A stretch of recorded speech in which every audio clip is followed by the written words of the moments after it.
So first of all, thank you so much for attending my favorite things for the month of December. And I am so excited to have Terrence Souders here with us today. She's absolutely one of my favorite people.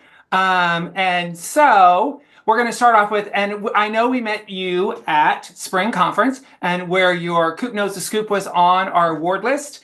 And so since Spring Conference, what have you been up to? I have been doing a lot of school visits and a lot of writing. And I turned in a manuscript, and I know we're going to dive into that later. But that's taken up a good chunk of my time, and just going to conferences and teaching at conferences a lot, which is one of my favorite things to do. So it's kept me busy for sure. Oh, well, amazing. Well, we are happy you took time out of your busy schedule to meet with us. And believe it or not, we are going to play a game. So I've not played a game before with you. And so we're going to call it Two Truths and a Lie. And so here are her three truths. And we're going to ask the people watching to vote for which one you think is the lie. So which one you think is a lie. And I made a mistake on one. I'm so sorry. So please listen carefully. The first one is I am a twin who is married to a twin. The second one is I am a fan of ice cream. Ice cream is my favorite dessert. And number three, I was on an episode of a TV show. So Jill's going to share out a poll and you get to vote. Have you ever done that before? Have you ever done a poll of this? I have never done a poll with this, and I love this. I've actually never seen a poll come up on Zoom before. So I'm getting all sorts of fun ideas in my head right now. This is awesome. So we're high tech here at MASL, let me tell you, high tech. So high tech. I love that. This is awesome. All right, Jill, I don't know how you share this, but what were the results? So it looks like 64% of the people think the lie is that Taryn loves ice cream. Okay, well, we'll see. All right. So, and you're going to have to coach us through these slides. So on the next slide, the first one is I am a twin who's married to a twin. Away you go. Okay, so I am a twin who is married to a twin, and you can see these are baby pictures of myself and my twin sister. Her name is Tashawn, and we were bald until we were about 3, and my uncle used to call us the Chrome Domes. So I have since made up for that, but yes, that is us. And then my husband David has a twin sister named Sarah. And this was a photo taken of them in preschool, and it was like Western Cowboy Day or some sort of theme day that was going on. So that is why they are dressed up. Even though we are all Texan, that's not normally how Texans dress. So there was reason for that. Oh, all right. But you're not in Texas now, right? You're in Florida. Nope, I'm in Florida now. I've been here for 21 years. Excellent. So do you prefer Texas or Florida? Texas will always be my home state. That's always like, I will always claim to be Texan. So. And so the next one, and I'm sorry I messed it up. Please forgive me. But the next one is I'm not a fan of ice cream at all. Right. I am not. That is a truth. I am not a fan of ice cream. I don't mind the flavor. It's the temperature. I don't like anything cold. And so when in doubt, I like carbs. My carbs in the form of something bready. So that first picture when the Mystery of the Radcliffe Riddle was named as an Agatha nominee, my husband was so sweet, and he made scones, or scones if you're British, and got some clotted cream, and that was our little celebration. And then that's SSYRA is y'all's version of the Mark Twain, but that's here in Florida, and that's when Coop was on the Mark Twain list. And then those were some cookies that someone made me for Coop, and then apple pie, which is probably one of my most favorite desserts of all, is apple pie. So anytime I can avoid ice cream, I do.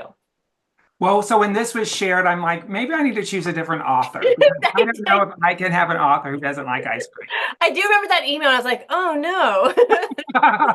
no. Should I say something different? Right, exactly. I should have lied. I don't know. All right. And the third one. I was on an episode of a TV show. Yes. Okay. So here's a fun fact. James Patterson, who writes the adult novels and the kids' novels, has a TV show called Kid Stew. And his kind of vision behind this TV show was it was kind of a variety show. You had a little bit of this, a little bit of that, a little bit of history, a little bit of science, a little bit of the arts. And the arts section oftentimes had an author segment. And so they would invite different authors from all over to appear on this show. And so I was invited to be on their episode. The ironic thing was it took place in an ice cream parlor. And, and they kept handing me ice cream cones to eat. So, because that's just what the scene was all about. And so yeah, that was the irony of ironies. Well, I look at your face and I'm like, I wonder what she's thinking when that picture was being taken. I was being very serious. I'm like, this is my moment. This is where I'm going to win my Emmy and my Golden Globe and everything. So I was really channeling someone who wanted ice cream, which took concentration. Well, yeah, that's absolutely incredible. I love that. Okay, so since I didn't want you to participate in Two Truths and a Lie on your own, I'm participating in Two Truths and a Lie for me too. So here are my three statements, and we're going to ask, of course, our audience to choose which is the lie. So which is the lie? Number one, I'm a featured character in a famous author's novel. Number two, I always wear plaid. Or number three, pugs have always been part of my life since I was young. So Jill, what's the answer? Jill said this was way too easy. When I shared this with her, she goes, Matt, everyone's going to know the answer already. It's the easiest one ever.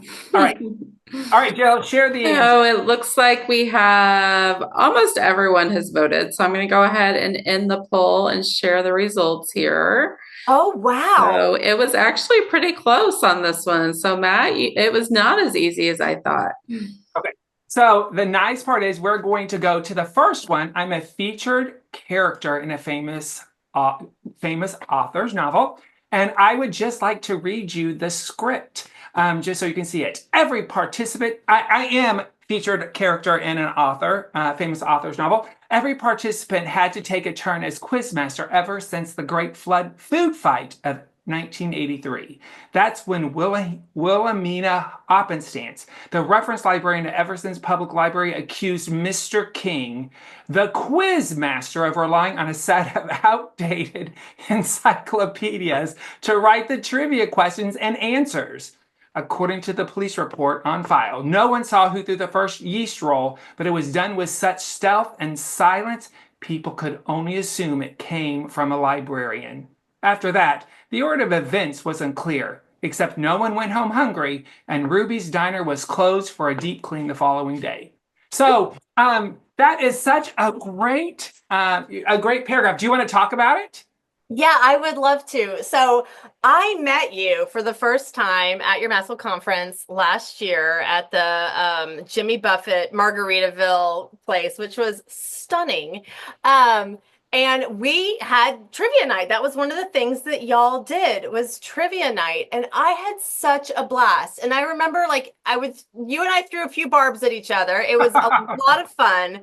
And I just remember laughing a lot and just having a wonderful time that evening. And I was working on this new mystery, and it came about where I needed a trivia night. I'm like, oh my word, I know who our trivia king or who our quiz master is going to be. I should call you the trivia king. And so I named you Mr. King, and I remember sending you an email saying, by the way, I've just put you in my next murder mystery. And I was so honored. I'm like, how? I mean, literally, I called my family. I'm like, okay, you guys may have done great things in your life, but you're not in a novel. I am now featured in a novel. So, well, and I want you to know that the book is actually dedicated to Matt King and for all librarians who make us laugh. So you're in there in more than one way. Oh, you are so sweet. Well, and I love the fact that you and I could joke back and forth about like who was the best. And I'm going to be honest with you, you do not want me on trivia. So when we do trivia at the next conference, do not ask me to be on your trivia team. Watch, I'll be at a table by myself now, right? No one will be like, oh, who wants Matt King on their team? Okay. Thank you very much. You're so sweet. On the second one, I always wear plaid. Of course, that's a lie, but I made a joke about it that, plaid was my signature color. So in the next picture, you can see me. I have polka dots on, and there I see with a solid blue shirt and striped with James Ponte. And then, of course, there's my little pug. And I have a solid gray shirt on. So I don't always wear plaid. And the last one is, yes, I've always had pugs ever since I was a little kid. There I am, as you can see, and that's Duke. So he was our first pug, and Duke was so smart he could pick out his own presents under the Christmas tree. And then I did wear plaid tonight, thank you. And then tonight only, yep. And so then just so I couldn't throw everyone off on that. And then those are my two pugs that were in my life for a very long time. That was Mr. Jiggs and Luigi. So Luigi was a rescue dog, and Jiggs we got. So absolutely incredible. So yes, pugs were always part of my life. I love their names. That's awesome.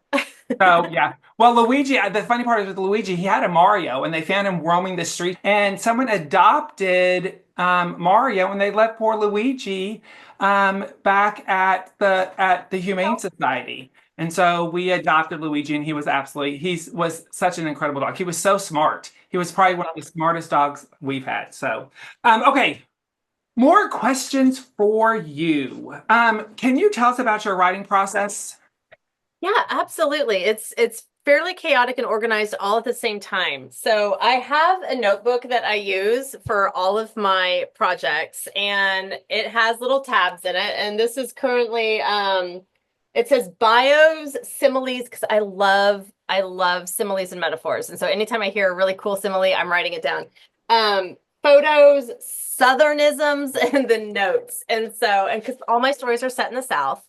And so the South, we have some really funky sayings. And so I like to record those if I come across any cool ones. But when I go to write a story, I usually start off with, okay, what generally do I want my story to be about? And so like right now I'm thinking, okay, I want to do another mystery. Do I want my main character to be a boy or a girl? Do I want it to be a murder or a theft? And so I'll figure out like the big blocks of that story, and then I'll go into the details of it. And so and I keep everything, all my research, all of my ideas, they go down in my notebook. And it might take me like a month or two to really figure out who I want my characters to be and how I want this story to unfold. And most of that is not necessarily spent at a computer. It is spent driving my car. I spend a lot of time talking to myself in the car. And I'm so glad now that people can carry on like phone calls in the car.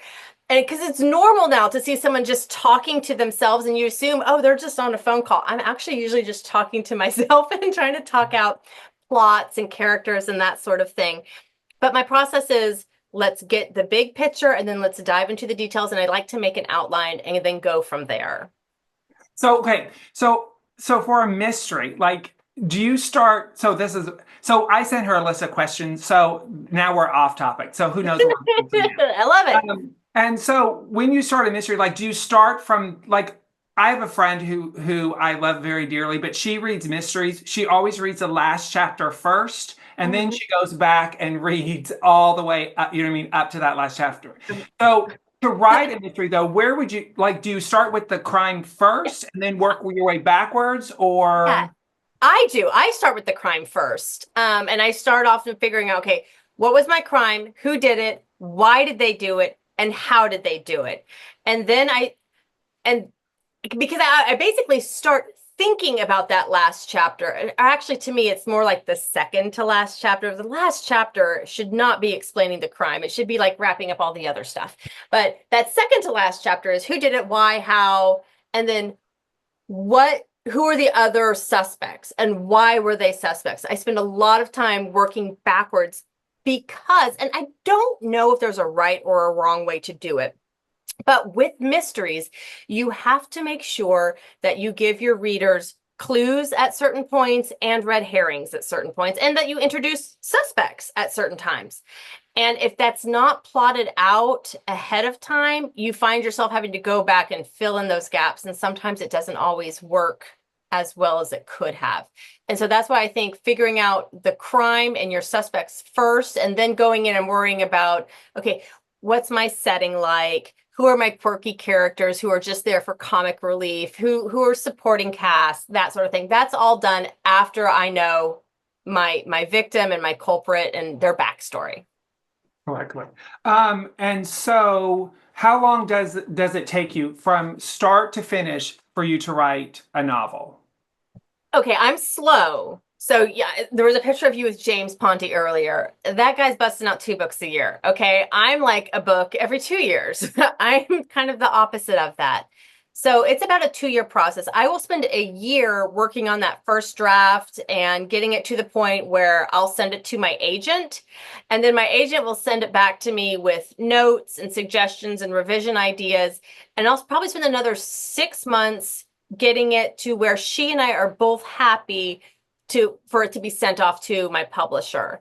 So that's anywhere from 18 months to 2 years on average. Oh, wow. Okay, so I have another question for you, and this I truly believe deep in my heart that you are such a great supporter of all things library, right? I've never seen someone so supportive of everything libraries, and I want to know where your passion comes from. Oh my gosh. I remember going to a library like when I was super little. That was one thing my parents were very supportive of was reading. I mean, the bookmobile would come to our house. I have such fond memories of the bookmobile and just getting as many books as I was allowed to check out as possible, which with the bookmobile, I think they limited you to 25. And so I would literally check out 25 books. Now, granted, I'm like 10 years old, so most of them are like either picture books or small chapter books, but I would like carry all of my books down those steps and I would just devour them. I've never had a bad experience at a library. I've never had that librarian who's like, quiet, you're being too loud. Like, I don't know how that stereotype got started. I really don't, because all of the librarians I know are just, well, they're slightly off. Like they're all a little, I mean, they're fun. They are so much fun. And so anything, and I've worked and it really started when my daughter started kindergarten because she was my eldest, and I'm like, oh crikey, my kid's going off to school. How do I know if she's making wise choices with friends? How do I know if she's doing her work? How do I keep an eye on her? Okay. And so I started volunteering in our That's okay. elementary library. And I was there every day, yes, to help the librarian, but really to keep an eye on my daughter, which was silly because she's like ridiculously responsible. She was 6 years old going on 45. And so I ended up focusing on the library, and I fell in love with, like, I know this is weird, but I actually like cataloging the books and shelving everything except for nonfiction. Do not put me in nonfiction. I can't stand that. But it was so much fun. And so anytime that I can be in a library and just help out, I love that. And you guys work so hard. The fact that you're not only the librarian trying to fit students with the perfect book to get them excited about reading. Some of you guys are testing coordinators and you're having to teach specials. You're in a rotation. So you're doing reading groups. You're doing, I don't know what, like admin. Half the time I go into the library and we can't use half of our library because it's being used for something else. It's insane the amount of work you guys do. And so anytime I can be like, how can I help? I just want to do that. You are absolutely incredible. Okay, so two things, and then we're going to do this or that. So I hopefully you're ready. And this she has no clue about, which I had fun trying to do this or that. So hopefully be prepared. Be a little worried too. No, I'm just joking. You don't have to be worried. And so please make sure you filled out the Google form in the chat. That will allow you to be entered into our prize drawing. And I'm sorry, I said I would only keep you for 20 minutes, but we're already at 30 minutes. And so please enter your name for the prize drawing. And then also, if you have any questions, please put those in the chat as well. And then Jill, I'll have you check the chat. I'm so poor Jill's probably doing 8,000 things. Maybe I'll look at the chat too to see if there's any questions. But all right, are you ready for this or that? Bring it on. Okay, this or that. And I'm going to start pretty easy because, Okay. I'm pretty nice. Sometimes. Don't tell me that. Okay, summer or winter? Oh, winter. And you live in Florida. I live in Florida, which is why I like winter, because our winter is like 50 degrees, maybe in the low 40s. And we love it. It lasts for like 5 days and we move on. And you don't even like ice cream. And you say winter is your favorite. Okay. Well, because I have sweaters I like to wear occasionally. Okay. Question 2. Oh, sorry, there's no questions. This or that. Movie or book? Who or what? Movie or book? Oh, book. Yeah, for sure. Okay, so this determines whether we'll be friends for the rest of our lives or whether our Right. friendship ends tonight. So choose Go for wisely on this question. Okay. Okay. Musical or play? Oh gosh, musical. Oh my gosh, yes, you and I are destined to be best friends forever. Okay, So, perfect. okay. This one's okay, crunchy peanut butter or smooth? Oh, smooth. But I'm not opposed to crunchy, but I'll default to smooth. Oh, so do I. Okay. See, we have a lot in common, but I'm still baffled by your whole winter thing, and that's throwing me off this whole thing. We Okay. need to do that more. Okay, so this is a good one. Bad haircut or Ooh. bad hair dye? Oh. Oh, I've had both. It's easier, it's easier to recover from the bad hair dye. So I'm gonna go with bad hair dye over the bad haircut. Trust me, we've all had bad hair dyes. I should share a picture of me during my senior year at college. Okay, moving Yeah, on. that will need to be seen. Air drums or air guitar? Air drums. Air drums. Call or text? Oh, text, 100%. Oh, see, I'm a caller. So now Are that you? I have your cell phone number, be prepared because it's That's going to so true. happen. Oh man. Okay. So misquoted movies or mistaken lyrics? Oh, I have so much fun with mistaken lyrics. We've gotten such a laugh over Starbucks lovers and Secret Asian Man. I'm like, it's not Secret Asian Man, it's Secret Agent Man. But my husband is convinced that the song's just, yeah. Lots of mileage out of those. Messy desk or clean desk? Oh, clean, for sure. Fiction or nonfiction? Fiction. Dogs or cats? Oh, don't tell I more. saw that. Yes, another dog person. But I won't. Okay. So here's a personal question. Sorry if it's too personal. Go for Toilet it. paper, over or under? Oh, it's always over, and it drives me crazy. If it's under, I have to fix it. I don't agree with at you. a restaurant or wherever. Yeah. Have you ever been to a friend's house and like, oh no, this is not going to end? Yeah. Okay. Yeah. And then we have a good like here and now about, how toilet paper really needs to be presented for sure. Oh my gosh, that wasn't so bad, was it? No, not at all. Not at all. It was great. I can answer those questions. Okay. So, nice question, Jen Baldwin. She says plaid or stripes. Oh gosh, it depends on the direction of the stripes. If they're going horizontal, that's an absolute no-no because it just makes me look whiter. I'm all about the vertical stripes. Although I do like a good Christmas type plaid. Oh, I don't think I answered that question. Yeah, no, but yeah, exactly. Okay, so it says, what is your favorite book that you've ever written? What's your favorite book? Okay, right now the favorite one that I've ever written right now it's Radcliffe because it's the one that's out. But I think as soon as The Secrets of the Broken House, Matt, and that's the one that you're in, The Secrets of the Broken House, once that releases, that's going to be my favorite. It's kind of like when you have a kid, that newborn's your favorite. No, they're not really your favorite. I don't mean to actually say that. So how many kids do you have? I have 3 and I love them all equally. Okay. Well, obviously not after that statement. No, I'm just that is all of our questions. But I do want to say thank you so much. And please, have you had a chance to read through the comments? Because there's tons of people saying great things on there. For example, my son wants me to tell you that he loves your book, the mystery of Radcliffe Riddle. Tell him to vote for it so it actually makes it to the Mark Twain list. I'm not above bribery. Oh, exactly. Hence why I'm in her book. No, I'm just joking. Hopefully not. You know what I mean? Okay.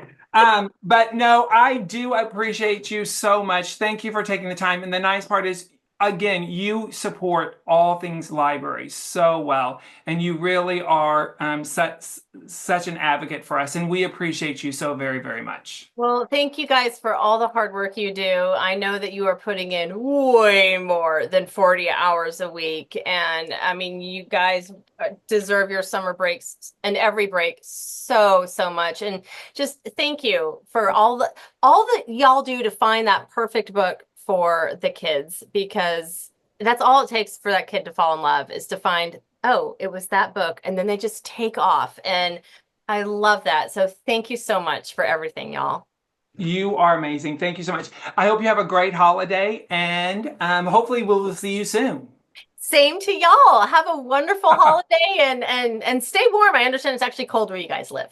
It's supposed to snow maybe where I am on Wednesday. Fingers Oh, how crossed. exciting. We're gonna get a cold blast. It's gonna be 60. So my little brother's in Panama City Beach. Oh, look, see, this is the hard part with us, because now we're going to continue the conversation long after we should have ended it. But my little brother's in Panama City Beach, and he said, yeah, it's supposed to be super cold this week. So Listen, what we have in Florida, which you guys do not have in Missouri, is we have iguana falling warnings. So when it gets really cold in Florida, in South Florida, they have the really big iguanas, and they don't die, but they freeze, but they're not dead. And they can't grip the branches, and they fall out of trees. And they land on people and on cars, and they break windshields and all sorts of things. And so they will have an iguana falling warning when the weather gets really cold in South Florida. wow. See, we've learned something new tonight, right? See, I've learned something new. So I mean, if Florida wasn't weird enough before with Florida Man, I mean, now we just took it up a whole notch. oh, see, we should continue talking, because I've watched Florida Man. Holy guacamole. Okay. You have a great night. I'm so thankful you joined us, and we will see you soon. Okay, I'll see y'all later. Thank you. Bye. Bye. Oh my God. Absolutely lovely. Please register. It's so important. Lots of great information coming out. And there it is. Currently, we will meet author Lisa Phipps, who is the author of Starfish. She will be there talking to us about her book and her new book on the award list. We'll learn about our advocacy committee, and we have Cody Crone, I think, from MLA to also talk with us as well. So please mark your calendars for January 13th from 6 to 7 p.m. I appreciate all of you being here tonight. You are all amazing. I hope you have a wonderful December and a joyous New Year, and we look forward to seeing you on January 13th.